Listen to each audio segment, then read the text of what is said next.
గత ప్రభుత్వం పట్టించుకోకపోవడంతోనే బుడమేరుకు గండ్లు పడ్డాయన్నారు సీఎం చంద్రబాబు. చరిత్రలో ఎన్నడూ లేని విధంగా వర్షాలొచ్చాయన్నారు. బుడమేరులో గండ్లు పూడ్చిన ప్రాంతాన్ని సీఎం చంద్రబాబు పర్యటించారు. గత ప్రభుత్వ హయాంలో బుడమేరు కబ్జాలకు గురైందన్నారు.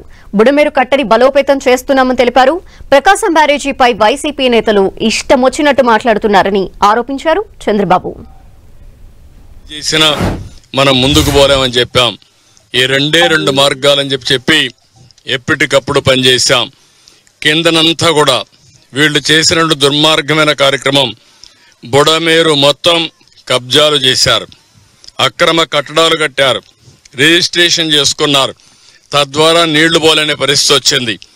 ఎక్కడికక్కడ ఇలాంటి వెంట్లుంటే పూర్తిగా పూడిపోయే పరిస్థితికి వచ్చాయి. అందులో నీళ్లు పోయే పరిస్థితి లేదు. ఎక్కడ చూసినా చెత్త చెదారం 5 ఏళ్లు పెరకపోయి నీళ్లు పోలేని పరిస్థితి వచ్చింది. అన్నీ కలిపి దగ్గర 6 లక్షల మంది జీవితాలు అతలాకుతలం అయిపోయినాయి. ఇంకొక పక్కన మేము సర్వ విధాల ప్రయత్నం చేశాం.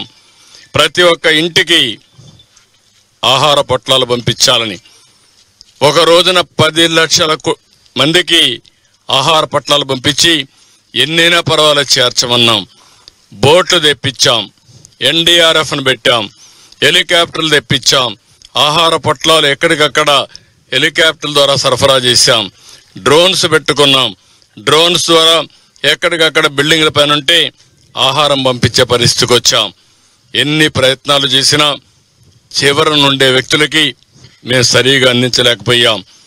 ఒక దుర్మార్గుడి యొక్క పాలనలో వీళ్ళు చేసిన తప్పుడు పని వల్ల ఇలాంటి దుర్మార్గమైన కార్యక్రమాలు తయారయ్యే పరిస్థితి వచ్చింది. మనం నిలబడుకున్నటువంటి ఈ బ్రిడ్జికి కనీసం ఆ పక్క ఈ పక్క దారి 5 సంవత్సరాల్లో వేయలేకపోయారు.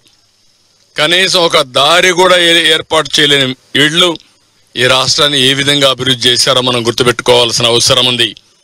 అభివృద్ధి చేయకపోతే పర్వాలేదు. నేను ఆ రోజు నుంచి చెప్పాను, వ్యవస్థలు చిన్న భిన్నం అయిపోయినాయి, భ్రష్టు పట్టిపోయినాయి. ఈ వ్యవస్థల భ్రష్టు పట్టిపోయిన దానివల్ల ఎవరో పని చేయలేని మొరేలు లేదు, ఎవరు పని చేసే ధ్యాస లేదు. అక్కడి నుంచి నాకు 2-3 రోజులైతే శత విధాల అడ్మినిస్ట్రేషన్ని ఫోర్స్ చేసినా మేము లాస్ట్ వేలో అనుకున్న లక్ష్యం